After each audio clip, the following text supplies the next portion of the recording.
The diplomatic vessel Harmony's echo descended through the violet skies of Drakner Prime, its hull gleaming against the twin suns.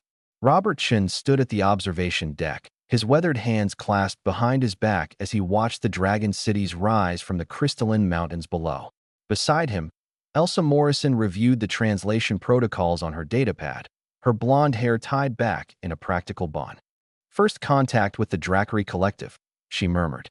300 years of space exploration, and humanity finally meets a species older than our oldest myths. Robert nodded. Let's hope we don't mess it up. The Drakari were magnificent, bipedal dragons standing 12 feet tall, scales shimmering in shades of emerald and sapphire, wings folded against their backs like living cloaks. Their civilization had mastered gravity manipulation millennia before humans discovered fire. They were scholars, philosophers, and warriors who viewed the younger species of the galaxy with bemused tolerance. The landing platform was a marvel of engineering, floating suspended above a chasm that plunged into the planet's molten core. Elder Vorkash, the Drakari diplomat assigned to the human delegation, greeted them with a slight inclination of his massive horned head. Humans, his voice rumbled like distant thunder, translated through their neural implants. You are smaller than expected. Elsa smiled diplomatically. We've learned that strength comes in many forms, Elder. Indeed. Vorkash's golden eyes studied them with ancient intelligence. Come, we shall show you our city. Perhaps you will understand why we believe the younger species require guidance. As they walked through the crystalline streets, Robert couldn't shake the feeling of being watched. Not just observed, evaluated. The Drakari moved with casual grace, their very presence radiating power. Children, young dragons no larger than horses, played in the plaza squares, their scales not yet hardened, practicing the art of flight. One such child, a small dragon with scales of pale blue, soared overhead, attempting an aerial maneuver beyond its skill. Robert saw it happen in slow motion, the twist gone wrong, the wing beat missed, the sudden drop. The dragon child plummeted toward the platform's edge, where the safety barriers had been temporarily deactivated for construction. Beyond lay the kilometer-deep fall into the volcanic abyss. Robert moved. Not thought, pure instinct. His legs pumped, his diplomatic robes tangling as he sprinted. Elsa's shout of warning barely registered. The Drakari adults were turning, too slow, too shocked. Their child was falling, and they were creatures of grace, not used to such ungainly desperation. But humans? Humans knew desperation intimately. Robert threw himself forward, sliding across the crystalline surface. His arms extended, catching the dragon child just as it tumbled over the edge. The weight, nearly 200 pounds of scale and bone, pulled him toward the precipice.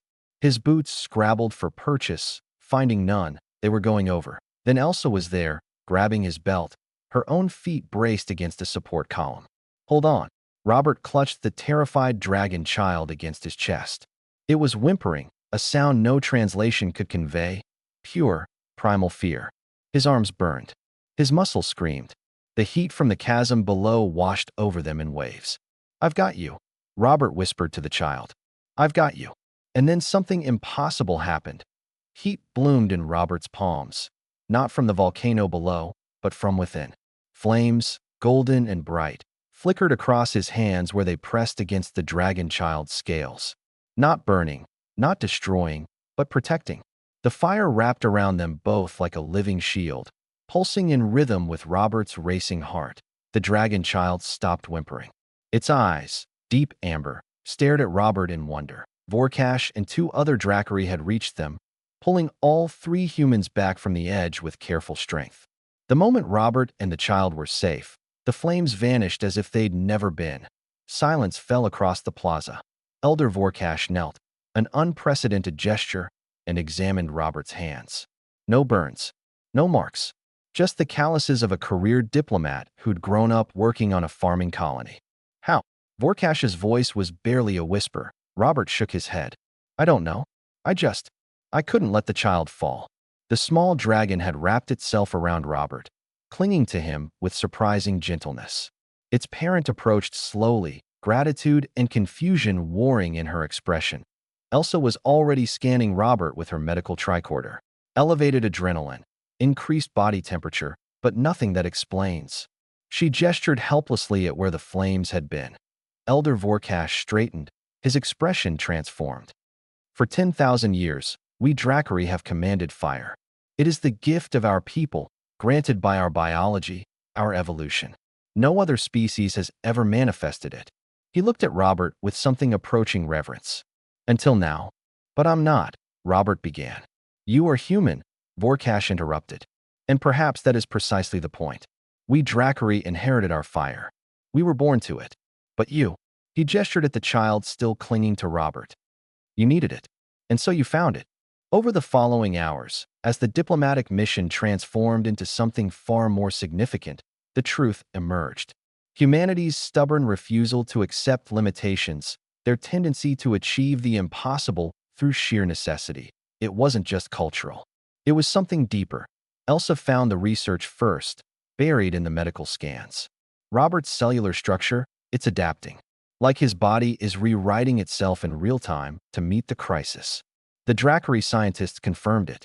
Humanity's evolutionary path had favored adaptability over specialization. Where the Drakari had spent millions of years perfecting fire manipulation, humans had spent millions of years learning to become whatever they needed to be.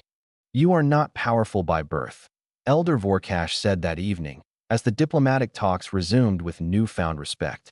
You are powerful by necessity. It is a different kind of strength, perhaps a more terrifying one. Robert held the small dragon child, whose name, he'd learned, was Shirax, as it slept in his arms. The flames hadn't returned, but he could feel them there, just beneath his skin, waiting. We didn't come here to frighten you, Elsa said softly. Vorkash's laugh was like rolling thunder. No, you came here to learn from us. Instead, I think we shall learn from you. The galaxy believes humanity's gift is persistence. But I see now, your true gift is becoming.